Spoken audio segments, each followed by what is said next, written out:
Imagine for just a second that you are a devoutly religious parent, right? You're living in a small American town. Let's say it's the summer of 1963. Right. You turn on the evening news or, you unfold the local paper, and you're just met with this headline that feels like an absolute punch to the gut. Oh, yeah. A total shock to the system. Exactly. The United States Supreme Court has just declared that the local teacher at your kid's public elementary school, and I mean, this is a woman you probably know from the grocery store. Sure, it's a tight-knit community. Yeah, she is no longer legally allowed to read from the Bible or lead the children in the Lord's Prayer to start the day. And for generations, that was just how the day started. Right. So you feel this profound, just dizzying sense of vertigo. It really feels as though your own country, your own government has just been stolen from you. Or at the very least, they've declared your deeply held traditions to be somehow un-American. Unwelcome, yeah. Today, we are looking at the legal decisions that sparked that exact visceral firestorm. We are doing a deep dive into the origin point of a cultural earthquake that, well, it inadvertently birthed the modern American political landscape. It did. And, it is arguably one of the most consequential misunderstandings in the entire history of American law. A misunderstanding. Yeah, a massive one. There is an enormous, just persistent gap between what the Supreme Court actually ruled in these cases and what the American public internalized. Which were two very different things. Incredibly different. The legal holdings we are going to examine today were, in reality, very precise, modest, and completely rooted in an absolute defense of religious freedom. But the cultural reaction, the backlash, it was a multi-generational mobilization based on the deeply held belief that the state had officially turned against faith. Wow. Okay, so welcome to today's deep dive. We are taking this massive stack of historical sources, court opinions, congressional testimonies, primary documents, and we are zeroing in on two landmark Supreme Court cases. Right. Engel v. Vitale in 1962 and Abington v. Schempp in 1963. Yes, those are the twin pillars. The cases that ended state-mandated teacher-led classroom prayer and devotional Bible reading in public schools. And actually, before we go a single step further, we really need to lay down a crucial disclaimer for you listening. A very vital one, yeah. Because this deep dive touches on some of the most highly charged political and religious themes in American history, bar none. Absolutely. We're tracing the literal origins of the religious right, the mobilization of secular and separationist movements, and just fundamental debates about the core identity of the United States. Right. What kind of country this is. Exactly. So to you, the listener, we want to be unequivocally clear here. We are strictly neutral. Completely impartial. We are not taking any political or religious sides. We aren't endorsing any of the viewpoints, theological arguments, or, political platforms we're about to discuss. Yeah, our mission today is purely historical. It's documentary. We are here solely to unpack the facts, explain the legal doctrines clearly, and just present the very real, often very raw sentiments that are documented in the historical record. Right, just showing you what happened and why people felt the way they did. And the reason you should care about constitutional arguments from, over 60 years ago is that the shockwaves are still rattling our windows today. They really are, every single day. Like, if you want to understand the intense polarization of modern American politics, if you want to understand the passions driving today's school board meetings and national elections, you have to understand the deep generational feelings of betrayal born in 1962 and 1963. It's basically a masterclass in how a really narrow legal doctrine can spawn a massive political movement. But to understand the backlash, we have to understand the spark. And that spark was lit in 1951 by a meticulously crafted 22-word sentence in the state of New York. Right. So we have to talk about the New York State Board of Regents. Okay, set the scene for us. Well, they are the governing body overseeing the state's entire public education system. And in 1951, the United States was in the early, really freezing stages of the Cold War. High anxiety. Exactly. There was a prevailing cultural anxiety about moral decay, juvenile delinquency, and above all, the ideological threat of Soviet communism. Godless communism, as they call it. Yes. So the Board of Regents decided they needed a unifying tool. They wanted a way to instill a shared moral anchor in the public school day. So they sat down together and drafted a prayer. And they were really trying to manufacture a piece of civic piety that they genuinely believed was bulletproof, right? They did. Like they wanted a prayer so distilled, so universally agreeable, that no reasonable person could possibly take issue with it. That was the goal. Let me actually read the exact text they came up with. I have it here. Please do. Here are the 22 words. Almighty God, we acknowledge our dependence upon Thee, and we beg Thy blessings upon us, our parents, our teachers, and our country. That's it. That is the entirety of it. Yeah. Just 22 words. And it is a fascinating historical artifact specifically because of what it does not say. How so? Well, it is explicitly, deliberately non-denominational. It makes absolutely no mention of Jesus Christ. Oh. It doesn't invoke the Holy Trinity, which really distances it from Orthodox Christianity. It avoids specific Jewish liturgy or Islamic phrasing. Yeah. It is just this generic, almost bureaucratic appeal to a vaguely defined higher power. It's very bland. Super bland. And beyond the blandness of the text itself, the Board of Regents built in an administrative safeguard. What goes? They made the recitation entirely voluntary.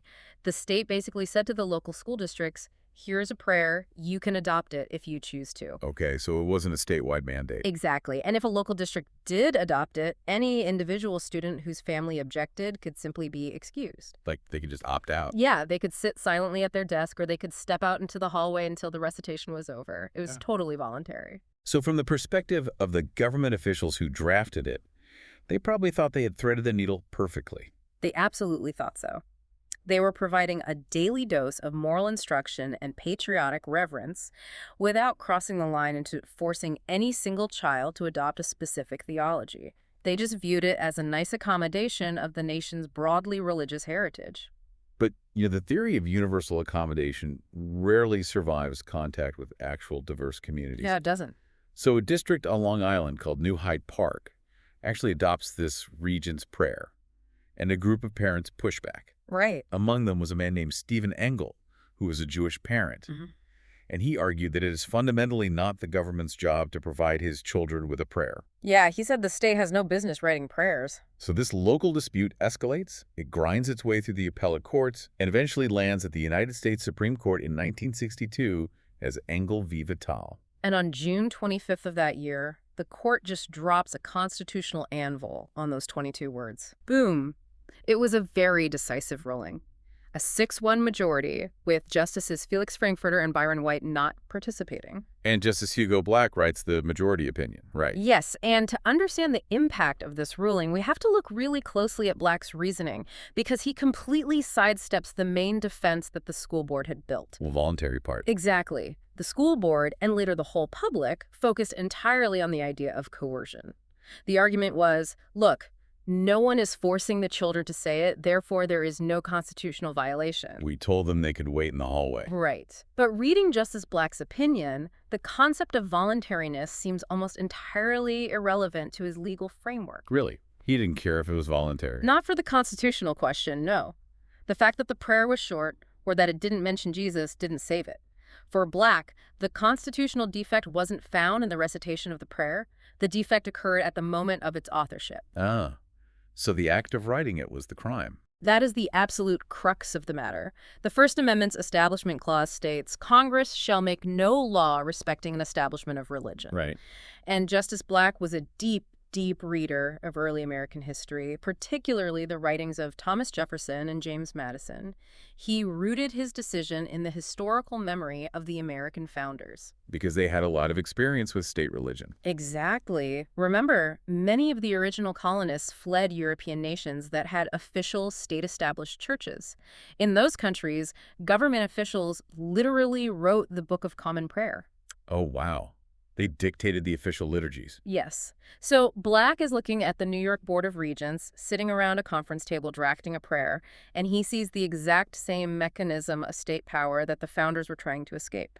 So he's saying, I don't care how nice the prayer is, you guys aren't supposed to be priests. Precisely. Black argued that the moment a government official, acting in their official capacity, sits down and composes a prayer for citizens to recite, the government has crossed the bright line into establishing religion. The state has entered the liturgy writing business. Yes. And it doesn't matter how polite, generic, or accommodating that liturgy is. The sheer act of the state acting as a religious author is the violation. Okay, so what does this all mean for us today? Let's use an analogy to make Black's point clear.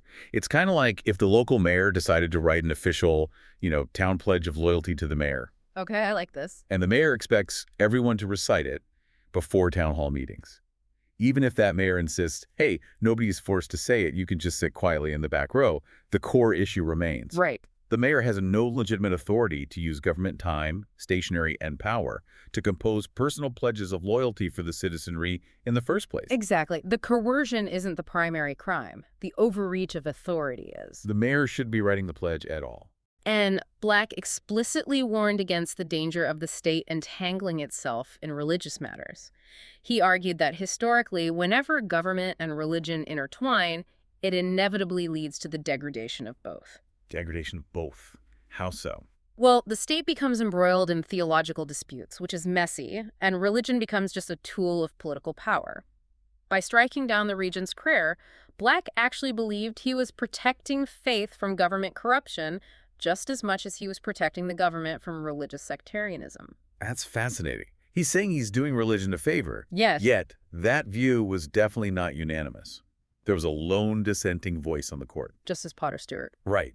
Justice Stewart looked at the exact same 22 words, the exact same historical precedents, and arrived at a radically different conclusion. And Justice Stewart's dissent is absolutely crucial here because it previews the exact arguments that millions of Americans would adopt in the decades to follow. What did he say?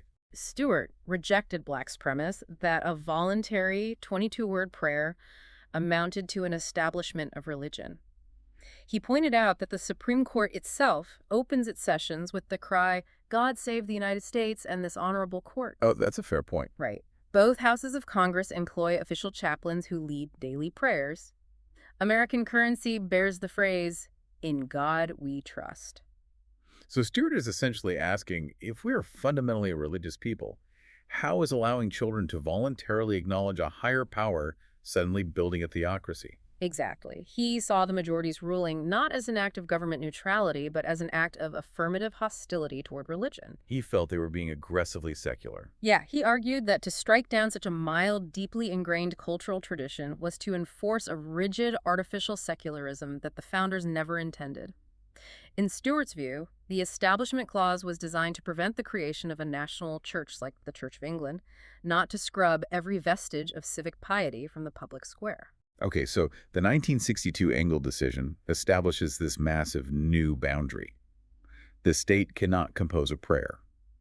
But that immediately opens up an even larger, more complicated loophole. A huge one. Because if the government is barred from writing a new prayer, what is the legal status of reading from an ancient pre-existing text? A text the government clearly did not author. Right. Specifically, the Bible. And that very question brings us to the following year, 1963, and to an even older, more deeply entrenched tradition in American public education. So we shift our focus from New York down to Pennsylvania and Maryland. Because opening the school day with a reading of Bible verses in the Lord's Prayer wasn't a recent post-war invention like the Regent's Prayer. No, not at all. This practice was baked into the very DNA of public schooling across vast swaths of the United States. In Pennsylvania, there was actually a state statute that legally required the reading of at least 10 Bible verses without comment at the opening of every public school day. Required by law. Yes. And in Maryland, the city of Baltimore had a rule mandating the reading of a Bible chapter and the recitation of the Lord's Prayer. These practices were just ubiquitous. The idea of the school day beginning without a nod to the Bible was, for many communities, completely unthinkable. It was just what you did. Exactly. But these mandates resulted in two monumental cases that the Supreme Court decided together on June 17, 1963. Abington School District v. Schempp, and the companion case, Murray v. Curlett. Yes. And looking closely at the plaintiffs in these cases, the people who actually brought the lawsuits, it completely shatters the modern stereotype of who was fighting these constitutional battles. It really does, because I think the popular assumption today is that the push to remove religion from schools was entirely driven by, secularists or atheists who just hated faith. Right. But the lead plaintiffs in the Pennsylvania case, the Schempp family from Abington Township, they were not atheists at all. Not even slightly. They were devout Unitarians. Yeah. They were deeply religious people who regularly read the Bible in their own home. But their theology as Unitarians differed significantly from the mainstream Orthodox Protestantism that was implicitly being endorsed by the school's morning readings. Because Unitarianism places a strong emphasis on what? Individual conscience. Individual conscience, reason, and a strong rejection of rigid creeds. So the Schempps felt that the daily, mandated reading of the King James Bible in a public school setting basically subjected their children to a specific form of religious instruction that contradicted their family's own faith tradition. The Schempps understood a really fundamental truth about state power, which is, when the government selects a favored version of religion, everyone else, even other religious believers, is relegated to second-class status. Precisely. They were fighting for the separation of church and state precisely because they wanted to protect the sanctity of their own religious freedom. It wasn't about hating religion. It was about protecting their own religion from the state. It is a critical distinction. But, and here's where it gets really interesting, then we look at the companion case out of Baltimore, Murray v. Curlett, and we find a very different plaintiff. Completely different. This lawsuit was brought by Madeline Murray, who would later be known as Madeline Murray O'Hare. Right. She was an avowed, highly vocal, unapologetic atheist, suing on behalf of her teenage son, William. She argued that the mandated religious exercises in the Baltimore schools violated their freedom from religion. So the Supreme Court is presented with this fascinating, almost contradictory coalition. Yeah. You have devout Unitarians from the suburbs of Philadelphia and a fierce combative atheist from Baltimore, both converging on the highest court in the land to make the exact same legal argument. Which is that the state has no constitutional authority to mandate devotional Bible reading. And in an 8-1 decision, the court agrees with them. Once again, Justice Potter Stewart is the lone dissenting voice, maintaining his exact stance from the Engel case. But the majority opinion in the Schempp decision is authored by Justice Tom Clark. And Justice Clark does something here that's pretty famous in legal circles, right? He does. He accomplishes something that fundamentally reshapes American jurisprudence. He doesn't merely strike down the Pennsylvania and Maryland laws. He articulates a clear, workable test for evaluating future Establishment Clause cases. Okay, a test. Yeah, this framework is essentially the seed that would later blossom into what constitutional lawyers call the lemon test. The lemon test. So what were the criteria? Clark's test establishes 2 mandatory criteria. For a law or a state practice to survive scrutiny under the Establishment Clause, he writes that it must have a secular legislative purpose, and its primary effect must neither advance nor inhibit religion. Okay, a secular legislative purpose and a primary effect of strict neutrality. Exactly. So Clark applies this new lens to the practice of a public school teacher standing at the front of a homeroom, opening a Bible, and reading 10 verses to the student body. He asks, what is the purpose of this exercise? And what did the state say? Well, the state of Pennsylvania tried to argue that the purpose was secular. They claimed the Bible reading promoted good moral character, disciplined behavior, and, an appreciation for great literature. Wait, hold on. Let me push back on that. If I'm sitting on a local school board in 1963, that sounds like a perfectly reasonable defense to me. Oh, absolutely. I'm going to argue to the court, look, we aren't trying to convert these kids or make them strictly religious. We just want them to be well-behaved citizens. And the Bible is an incredibly effective tool for teaching moral discipline. Doesn't that satisfy the requirement for a secular purpose? It sounds like it should, but the court thoroughly dismantled that argument. Why? Justice Clark reasoned that you cannot simply detach the Bible from its inherently sacred religious nature simply by claiming the side effect of the reading is better behavior in the cafeteria. Oh, I see. The mechanism being used to achieve that behavior was a devotional act. When a teacher reads the Bible without critical commentary, presenting it as absolute, unquestioned truth to start the day, that is a religious exercise. Full stop. Full stop. Therefore, its primary effect undeniably advances religion, which violates the state's obligation to remain strictly neutral among different religious sects and between believers and non-believers. So the state cannot mandate worship, even if they claim the worship makes the kids easier to manage in class. Exactly. But Justice Clark was acutely aware of how this ruling might be interpreted, or more likely, misinterpreted. Right. So he included a very explicit, very crucial caveat deep in his opinion regarding the Bible itself. And this is the part people always forget. It is the hinge upon which the entire legal philosophy of the case rests. Justice Clark explicitly wrote that nothing in the court's decision should be construed to mean that the Bible is banished from the public school building. He said that clearly. He stated it very clearly. He wrote that studying the Bible for its literary and historic qualities, when presented objectively as part of a secular program of education, is perfectly constitutional and even pedagogically valuable. Okay, so he is drawing a razor-thin but legally profound distinction here. He's not saying the Bible is an illegal book. No. He is changing its permissible role in the classroom. The state cannot use the Bible as a sacred instructional manual to facilitate morning worship. But a high school English teacher can absolutely assign the Book of Job to study its influence on Western literature. Precisely. A history teacher can study the societal impact of the Sermon on the Mount. You can teach about the religion, you just cannot practice the religion using the machinery of the state. It is the difference between education and indoctrination. The state's role is the former, never the latter. That makes perfect sense on paper. On paper, yes. Yeah. However, as we transition from the sterile environment of the Supreme Court chambers into the messy reality of American culture, we encounter a fundamental problem. Which is? Careful, nuanced legal distinctions rarely survive the evening news broadcast. Oh, yeah. They really don't.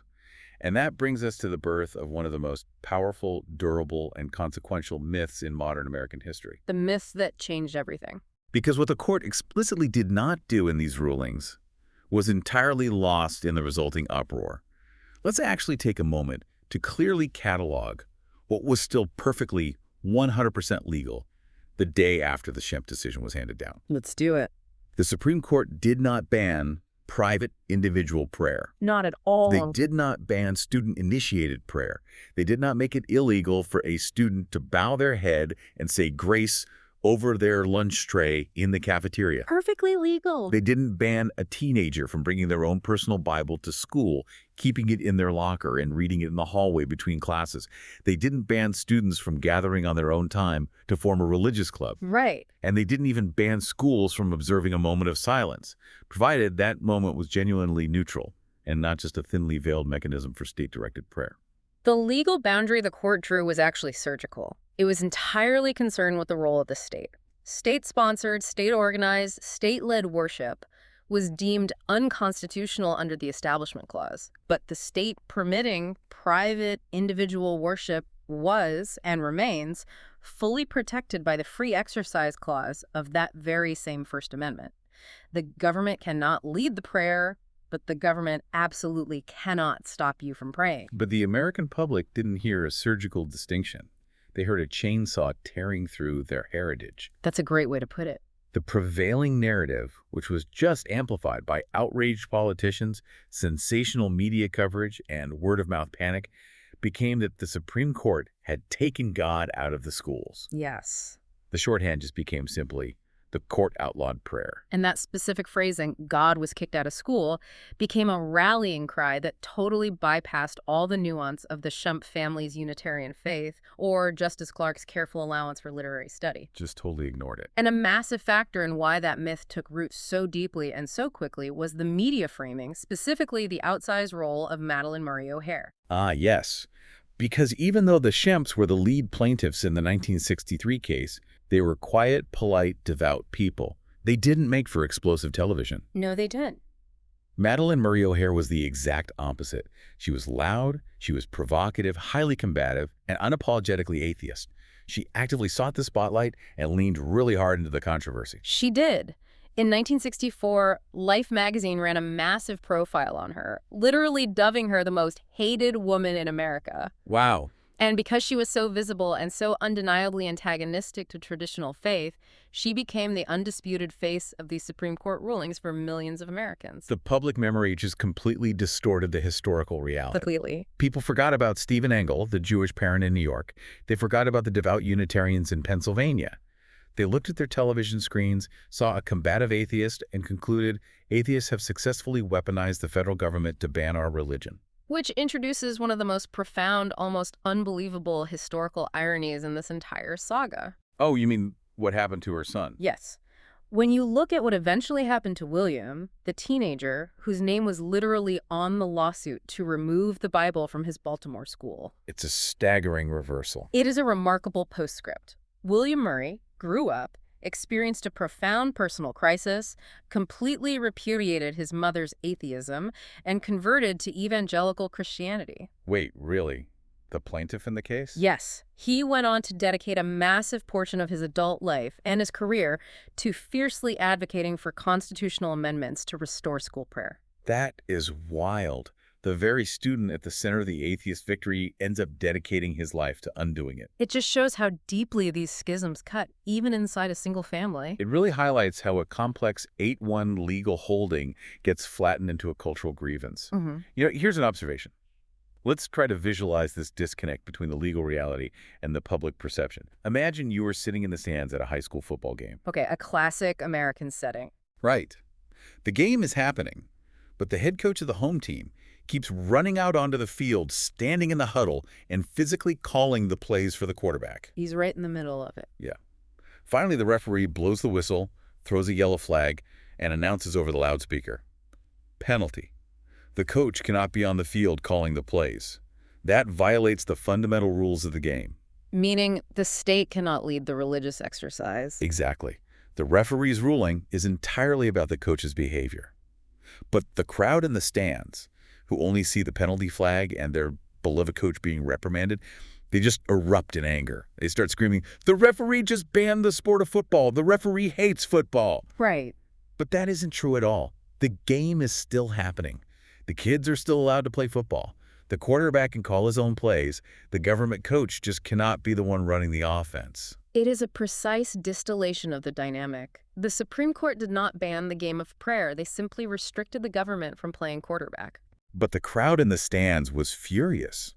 And it is incredibly easy for us, sitting here, with the benefit of decades of hindsight, analyzing the clear legal logic of Justice Black and Justice Clark, to simply shake our heads and say, well, the public was just ignorant. They misunderstood the law. They didn't grasp the nuances of the Establishment Clause. That is the lazy, superficial historical analysis. Yeah.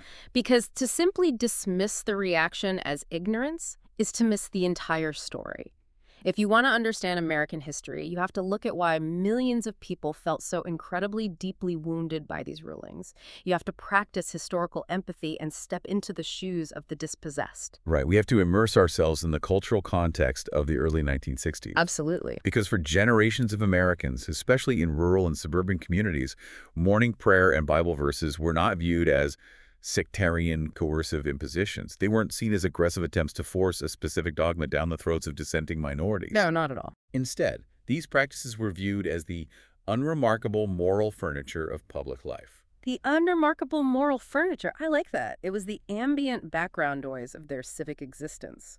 Most adults living in the early 1960s had grown up reciting those exact same prayers, reading those exact same psalms in those exact same school buildings. Their parents had done it before them. Exactly. It was a rhythm of community life, deeply intertwined with their sense of local identity and shared values.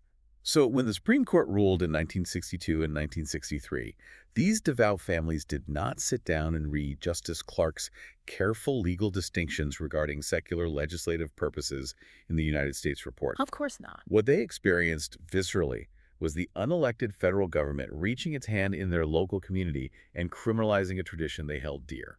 To them, the state was not demonstrating neutrality. To a devout parent in a small town, the government's actions felt like an affirmative endorsement of secularism. Like the state picked a side. Yes. It felt as though the Supreme Court was looking down from Washington, examining their local traditions, their faith, and declaring it to be a constitutional embarrassment that had to be hidden away from the public sphere. Put yourself in their shoes for a moment. Yeah. You live in a tight-knit community. Your family has been there for 3 generations. You know the local homeroom teacher well. She attends your church. She knows your children by name. Yeah, he's a trusted figure. Right. Every morning, she leads a completely harmless, sweet, generic prayer that basically everyone in the town is perfectly comfortable with. Yeah. It's just a moment of quiet reflection before the math test. Sure. And then suddenly, 9 men in black robes hundreds of miles away declare that this local teacher is violating the United States Constitution and she must be stopped immediately. Whether the court was legally right or not, and constitutionally, their reasoning was incredibly solid. If you are that parent, you feel an intense sense of violation. You feel like the ground has just shifted beneath your feet. And that feeling is compounded by a profound loss of local control. For well over a century, the question of whether a school prayed and how it prayed was a hyper-local issue. Right, the feds weren't involved. Exactly. It was settled by the town council, by the locally elected school board, or often just left to the individual teacher's discretion.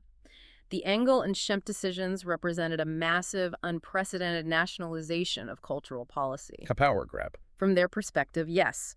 The power to dictate the moral environment of the local schoolhouse was abruptly stripped from the hands of the community and transferred to federal judges. And in American politics, whenever local control is usurped by the federal government, it breeds an incredibly deep, lasting resentment. But the resentment wasn't just about where the decision came from. It was exponentially magnified by when it happened. The timing is everything. The timing of these rulings, 1962 and 1963, is absolutely explosive. We are talking about the absolute freezing peak of the Cold War. The psychological climate of the era just cannot be overstated.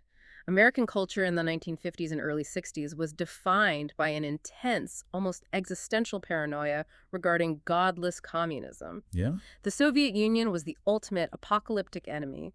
They had nuclear weapons pointed at American cities, and their official state ideology was militant atheism. So religion was part of the defense strategy. Yes. In response, the American government spent the entire decade of the 1950s explicitly, aggressively intertwining national identity with religious faith as a weapon in the Cold War. The government was essentially building a spiritual armor. In 1954, Congress passed a law officially adding the words "under God" to the Pledge of Allegiance. And 2 years later, in 1956, Congress passed a joint resolution making "In God We Trust" the official national motto, eventually printing it on all paper currency. So you have the federal government spending an entire decade telling the American people, loudly and repeatedly, our faith in God is what separates us from the evil communists. Our religious heritage is our shield. That was the message. Children are practicing duck-and-cover drills under their desks in case of a nuclear strike. And then, mere years after adding "under God" to the pledge, the Supreme Court says, actually, you cannot officially acknowledge God in the classroom anymore. The cultural whiplash for the average citizen was profound. It must have been dizzying. It was.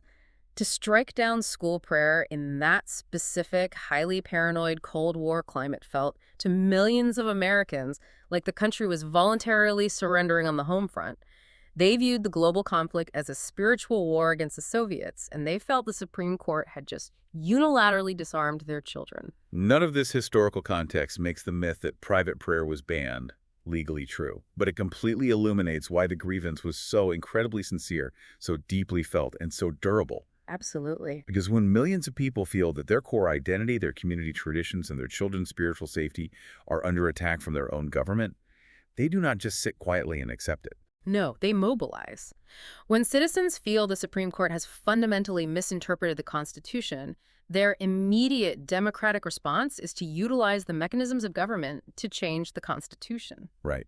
And that takes us directly into the immediate political backlash, the massive push for constitutional amendments, and the early coalescing of what we now refer to as the religious right. The political response to the Engel and Schempp decisions was instantaneous, furious, and incredibly ambitious. If the Supreme Court was going to interpret the First Amendment in a way that forbade state-sponsored school prayer, the outraged citizenry decided they needed to amend the Constitution to explicitly permit it. And this wasn't just a fringe movement of, angry letter writers. This effort went straight to the very center of power in Washington. It did. By 1964, Representative Frank Becker, a Republican congressman from New York, introduces what becomes famous as the Becker Amendment in the House of Representatives. The text of the Becker Amendment was straightforward. It proposed altering the Constitution to declare that nothing in the document prohibits the offering, reading, or listening to prayers or biblical scriptures if participation is on a voluntary basis in any governmental or public school institution or place. So it would just override the court completely. Exactly. And the moment it was introduced, it generated a tsunami of grassroots support. Congressional offices were practically buried under an avalanche of mail from constituents demanding its passage. Petitions with millions of signatures were wheeled into the Capitol. The political momentum seemed absolutely unstoppable. It was incredibly popular with the voting public. But the Becker Amendment dies in committee. It never even makes it to a full floor vote in the House. Right, it fails. How does that happen? If there was so much intense, widespread grassroots anger driving this forward, what force was powerful enough to stop it? This is one of the most counterintuitive, utterly fascinating pivot points in American political history. Oh, I agree. You might assume the amendment was defeated by a well-organized coalition of secularists, atheists, and civil liberties lawyers. Sure, that makes sense. But that is not what happened. The Becker Amendment was effectively killed by highly organized, deeply theological opposition from mainline Protestant leaders, Jewish leaders, and leading constitutional scholars. Wait, we really need to clarify who we are talking about here. Religious leaders organized to stop an amendment that would have allowed school prayer. Yes. Why? To understand this, we have to differentiate between the fundamentalist or evangelical movements, which were fiercely advocating for the amendment, and the mainline Protestant denominations. Okay, the main line. In the 1960s, mainline Protestants, the Methodists, the Presbyterians, the Episcopalians, they were the dominant establishment religious voices in the country. They favored a more intellectualized, institutional approach to faith. And when the congressional hearings on the Becker Amendment began, these mainline leaders, alongside prominent Jewish rabbis, showed up to testify against it. What was their argument? How do you argue against prayer as a religious leader? Their reasoning was profound, and it was deeply rooted in the protection of religious minorities and the theological purity of faith itself. They warned the congressional committee about the inherent dangers of majority-imposed worship. Majority-imposed worship. Yes. A Jewish rabbi or a Presbyterian minister might look at the Becker Amendment and realize the practical implications.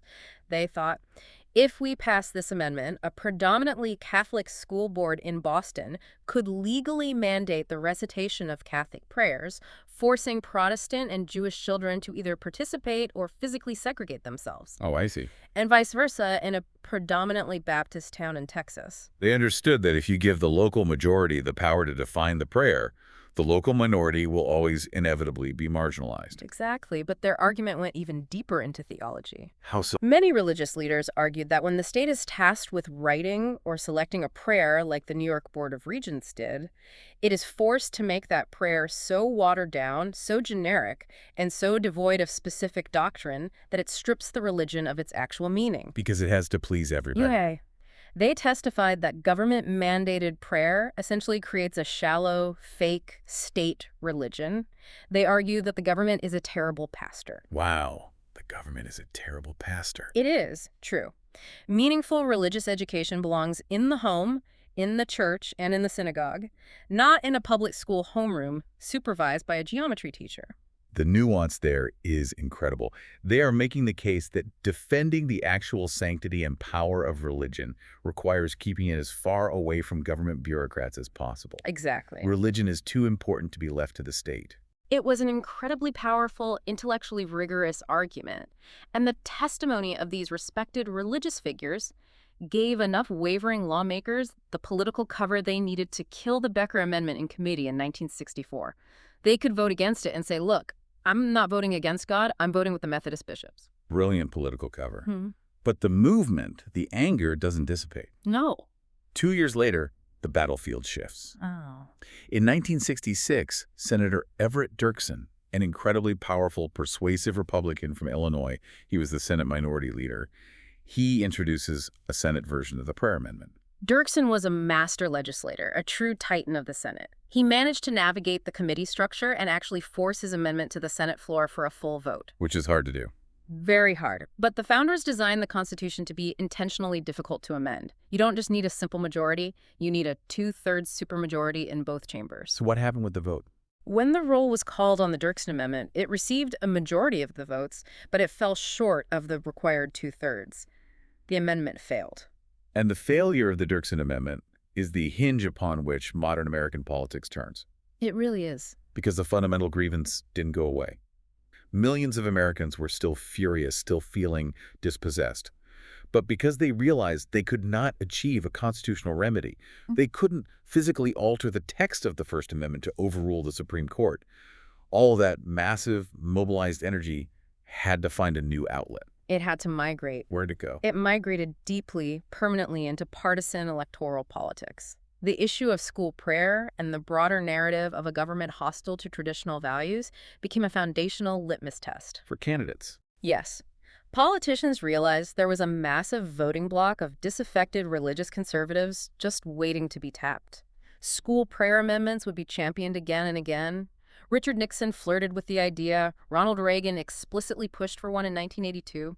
And though they never passed, the promise of passing them, the fight itself, became the glue holding a new coalition together.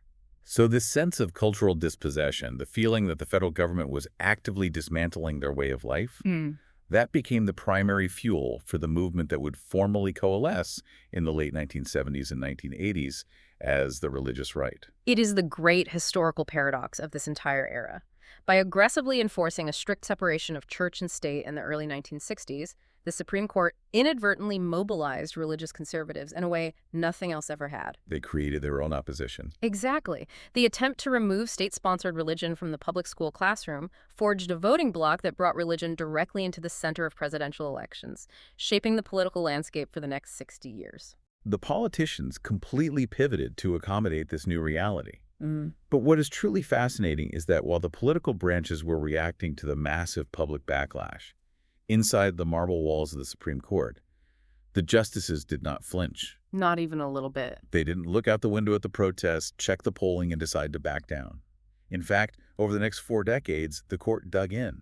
They started systematically hunting down and closing every remaining loophole.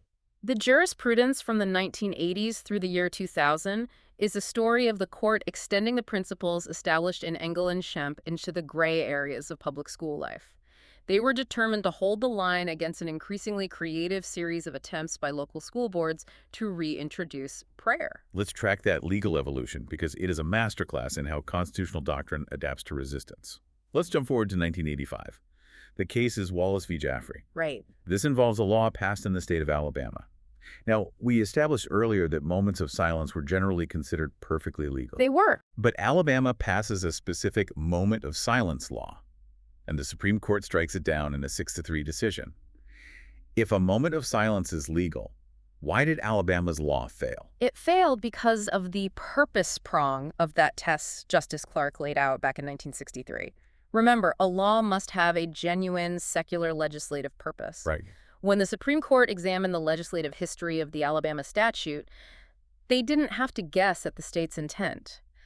The politicians who drafted the bill were openly, proudly on the record stating that their explicit goal was to defy the Supreme Court and sneak prayer back into the public schools. Wait, really? Yes.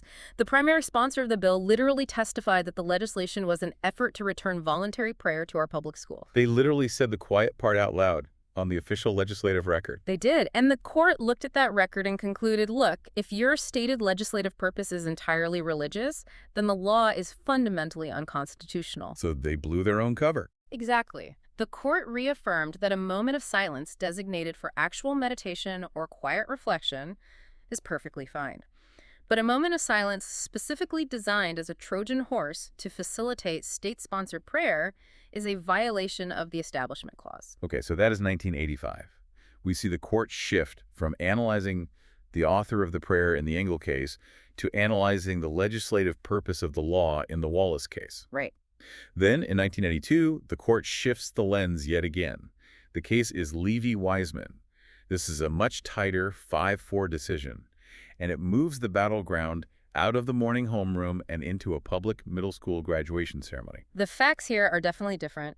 A middle school in Providence, Rhode Island, invited a local rabbi to deliver an invocation and benediction at their graduation ceremony. Okay. The school argued that this was fundamentally different from the 1960s cases. They said, it isn't the principal praying, it's a guest clergy member. The prayer isn't happening every day, it's a once-in-a-lifetime event. And graduation is voluntary. Yes, that was their main point. Graduation is technically an extracurricular activity. A student does not legally have to attend the ceremony to receive their diploma. Therefore, the school argued there is no state coercion. But the court strikes it down anyway. Justice Anthony Kennedy writes the majority opinion, and he introduces a profound new rationale based on psychological and social realities. He zeroes in on the concept of coercion. Kennedy looks at the reality of being a teenager. He argues that even if attendance at a graduation ceremony is technically legally voluntary, graduation is one of the most important milestones in a young person's life. The social pressure is huge. Immense. It is effectively obligatory. Kennedy reasons that to place a dissenting student in a position where they either have to skip their own graduation or stand in silence and appear to participate in a religious exercise they fundamentally reject is a form of intense psychological and social coercion sponsored by the state. It is the captive audience problem. The state is essentially forcing a teenager to make an impossible choice. Either conform to a state-sponsored religious act or publicly out themselves as a dissenter, protesting in front of all their peers, their teachers, and their family on a day that is supposed to be a celebration of their achievements. Right. Kennedy declared that the Constitution forbids the state from placing that specific burden on a student. The government cannot exact religious conformity as the price of attending one's own public school graduation. Which brings us to the year 2000, and a case that tests the absolute limits of state involvement. The case is Santa Fe Independent School District v. Doe. It's a 6-3 decision, and this one takes place in the absolute holy grail of American cultural gatherings. Texas Friday night high school football. Yes. The visual dynamics of this case are incredibly powerful. Picture a massive, state-of-the-art public high school football stadium in Texas. Friday night lights glaring down. The bleachers are completely packed with a captive audience of students, parents, cheerleaders, the marching band, and the visiting team's fans. The tradition in Santa Fe was to have a student deliver a prayer over the stadium's public address system right before kickoff. Right. Now, the school district mounted a very clever defense. They argued, look, we are not violating the Establishment Clause. This is entirely student-led. The state isn't writing the prayer. The student body voted to have a speaker. They voted on who the speaker would be, and the student writes their own prayer. This is private, protected free speech. It sounds compelling. But the Supreme Court struck it down. Why didn't the student-led defense work? Because of the infrastructure. The infrastructure. Yeah. The court acknowledged that a student was the one speaking, but they were speaking over a massive public address system purchased and owned by the state. They were speaking at an official school-sponsored sporting event. They were standing on government property, addressing a crowd that was gathered for a state-organized function. Ah. The court ruled that under those conditions, the lines between private speech and state sponsorship were completely obliterated. Let's try to clarify that Santa Fe ruling with an analogy that maps to how institutions work. It's like a local mayor saying, I am absolutely not endorsing a political candidate. I'm just letting a private citizen speak their mind. Okay. But then the mayor gives that private citizen the keys to the city's emergency broadcast system so they can tell the entire town who to vote for. Sure, the citizen wrote the speech, but because they're using the massive infrastructure and the platform provided by the government, it carries the undeniable weight and endorsement of the state. That's spot on. It is the infrastructure that transforms private speech into state action. The court essentially said, you cannot use the state's microphone to broadcast a religious message to a captive audience and then claim it's merely a private individual choice. And as we look at the sweep of this history, it raises a monumental realization. By the year 2000, the Supreme Court had constructed an incredibly robust, seemingly impenetrable wall separating church and state in the public schools. A very high wall. They started in 1962 by saying the state cannot write a simple 22-word prayer in a homeroom. And by 2000, they said you cannot even hand a student the microphone to pray at a football game. The doctrine was locked in. The wall seemed absolute. But, as we tease toward the present day, we know that doctrines built meticulously over 4 decades can eventually be dismantled. Right. And without getting into the weeds of contemporary politics, we know that in 2022, a differently composed Supreme Court fundamentally rebuilt this entire area of constitutional doctrine, significantly shifting away from the Lemon Test and altering how these earlier precedents are applied. Yes, but the specifics of that shift are a story for a whole different deep dive. They are. But the crucial takeaway is that you cannot possibly understand the legal and cultural reversals of 2022 without understanding the 60 years of immense pressurized political resentment that built up against that wall. Exactly. The pressure never dissipated. It simply waited for the composition of the court to change. So let's synthesize this massive journey we have been on today. We started in 1951 looking at a brief, incredibly bland, 22-word state-composed prayer in New York. Yep. We traced how the Supreme Court, through the Engel and Schempp decisions, deemed that prayer and the deeply entrenched tradition of daily devotional Bible reading to be fundamental violations of the Constitution. They drew a very specific, carefully reasoned legal line The government can and must protect private worship, but it absolutely cannot sponsor, compose, or lead it. But the most important insight we extract from all our sources today is not just the evolution of the legal doctrine. The most important takeaway is the immense, tragic, and highly consequential gap between that narrow legal ruling and the public's perception of it. A myth. The myth. The American public did not hear government neutrality. They heard God was kicked out of school. And we spent time exploring exactly why that perception felt so incredibly true to so many people. When you place those rulings in the terrified context of the Cold War, and when you recognize the profound loss of local community control, you understand why ordinary, devout families felt a deep sense of betrayal. It really did.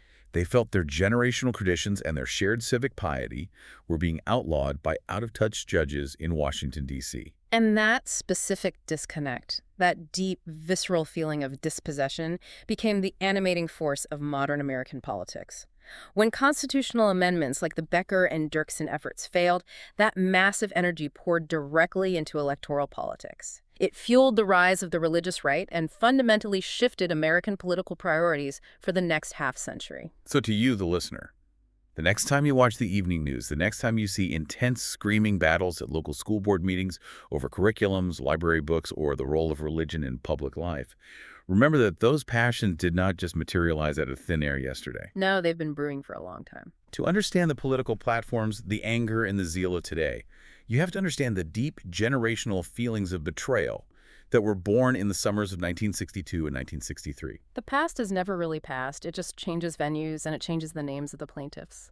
I want to leave you with a final thought to mull over, a question to explore on your own that builds on everything we have discussed today. As America grows more and more diverse, religiously, culturally, politically, we have to ask ourselves a difficult question. What's that? Is a shared civic piety, like a simple town prayer or a moment of collective moral focus, even possible anymore without alienating someone? Or is the very idea of a unified moral consensus just a relic of a bygone, more homogeneous era? It's a heavy question. When we started, we talked about how looking at constitutional law regarding religion isn't like looking at a clean property line on a surveyor's map. It is a minefield of emotion, history, and deeply held identity. And after examining the 60-year fallout from 22 simple words, I think it's safe to say we are all still navigating that minefield together. Thank you for taking the deep dive with us today.